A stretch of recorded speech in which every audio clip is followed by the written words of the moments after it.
दंगल में आज हम दो गठबंधनों के दो कार्यक्रम और एक तकरार को लेकर चर्चा करने जा रहे हैं, क्योंकि एक तरफ इंडिया गठबंधन आज झारखंड में सरकार गठन का जश्न मना रहा था, एकजुटता दिखा रहा था। इंडिया गठबंधन के तकरीबन हर बड़ा घटक दल हेमंत सोरेन के शपथ ग्रहण में मौजूद था, तो दूसरी तरफ महाराष्ट्र में इंडिया गठबंधन के रीजनल फॉर्म यानी महाविकास आघाड़ी में बयानों का सिरफुटव्वल शुरू हो गया है। उद्धव ठाकरे की पार्टी के नेताओं का मानना है कि महाराष्ट्र में करारी हार के पीछे कांग्रेस का ही कसूर है। शिवसेना यूबीटी के नेता अंबादास दानवे ने तो खुलकर कहा है कि अब पार्टी को अकेले चुनाव लड़ना चाहिए। उधर कांग्रेस नेता विजय वडेट्टीवार भी कहते हैं कि कई कांग्रेसी नेता भी अकेले चुनाव लड़ने की बात कह रहे हैं। मतलब लोकसभा की जीत तक जिस आघाड़ी की एकता मजबूत नजर आ रही थी, उसकी बुनियाद एक ही हार में खिसकती दिख रही है। हालांकि देश के स्तर पर इंडिया गठबंधन में अभी दम दिख रहा है, जैसे कि झारखंड में दिखाई दिया। इंडिया के घटक दलों का तकरीबन हर नेता हेमंत सोरेन के शपथ ग्रहण में मौजूद रहा, लेकिन यह कांग्रेस का मंच नहीं था।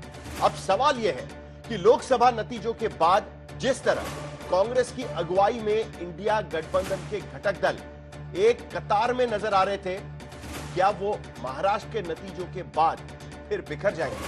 क्योंकि महाराष्ट्र में उद्धव ठाकरे की पार्टी के नेता नतीजों के मुद्दे को पर ठिकरा फोड़ रहे हैं, तो कांग्रेस तो दिल्ली में संसद की कार्यवाही को लेकर भी इंडिया गठबंधन में कई घटक दल कांग्रेस की राय से अपनी राय अलग रखते दिखाई दे रहे हैं। इसीलिए आज के दंगल में हम इंडिया गठबंधन और महाविकास आघाड़ी के भविष्य को लेकर चर्चा करेंगे, लेकिन सबसे पहले यह रिपोर्ट देख लेते हैं, देखते हैं कि कौन क्या कह रहा है।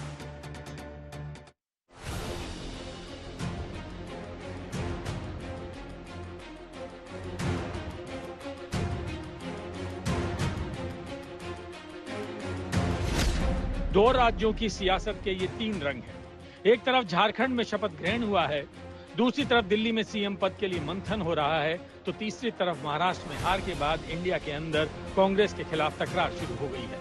मतलब सियासत के रंग ऐसे हैं कि पूरब में इंडिया गठबंधन का जश्न सरकार है, तो पश्चिम में पनपती तकरार है। चुनावी नतीजों का हफ्ता भी नहीं गुजरा है कि उद्धव ठाकरे के नेता कहने लगे हैं कि कांग्रेस की दोस्ती का खामियाजा ही है कि महाराष्ट्र में हार का घूंट पीना पड़ रहा है।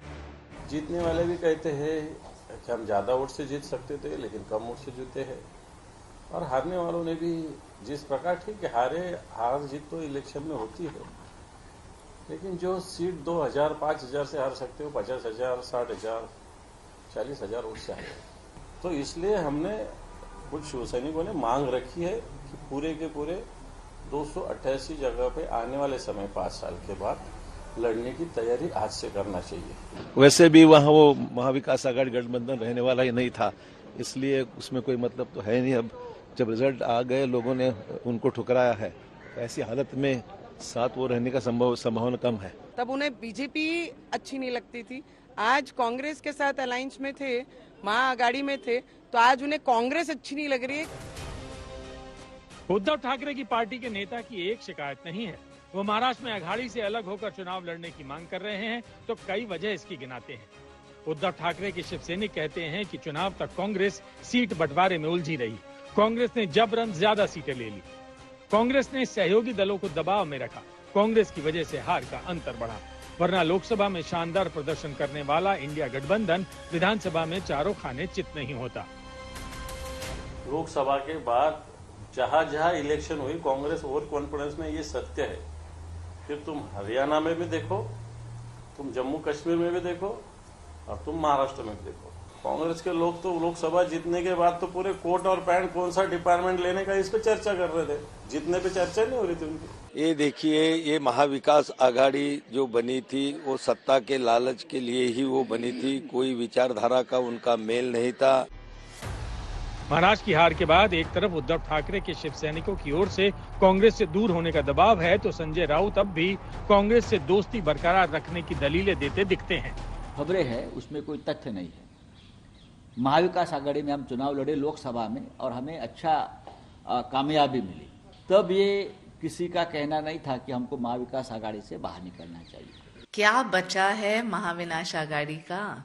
जो उद्धव ठाकरे छोड़े अभी या नहीं छोड़े, लोगों ने उनको नकारा क्योंकि वो अपने विचारधारा को खो बैठे सत्ता के मोह माया के लिए।